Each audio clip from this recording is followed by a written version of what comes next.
ఈ రోజే డౌన్లోడ్ చేయండి. మీ ఫేవరెట్ షోస్ చూడండి. Hi my dear family and friends, ఈరోజు మా అన్నయ్య పెళ్లి సందర్భంగా అందరికీ సంగీత్ పెట్టడం జరిగింది.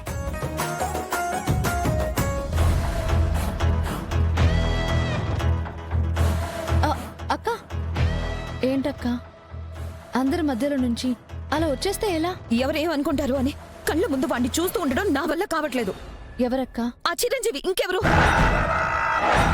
వాణ్ణి కళ్ళెదుట పెట్టుకుని అసలు ఈ పెళ్లి ఎలా చేసుకోవాలో నాకు తెలియడం లేదు. రేయ్, నీతో మాట్లాడాలి, గదిలోకి రా. నాయనా చెప్పు నాయనా, ఎందుకు రమ్మన్నా? నువ్వు మన షాప్ పని మీద ఊరికి వెళ్ళాలి. నేను లేకుండా అన్న పెళ్లి ఎట్లా జరుగుతుంది? నువ్వుంటేనే జరగదురా. ఆ కుటుంబంలో 2 ప్రాణాలు తీసావు. నువ్వు కళ్ళెదురుగా వాళ్ళు కనిపిస్తుంటే వాళ్ళు ప్రశాంతంగా ఎలా ఉంటారు? చాటుగా ఉండైనా చూస్తాను నాయనా. వద్దు, ఈ పెళ్ళయ్యే వరకు నీ నీడ కూడా ఈ చుట్టుపక్కల కనిపించడానికి వీల్లేదు. వెళ్ళిపో.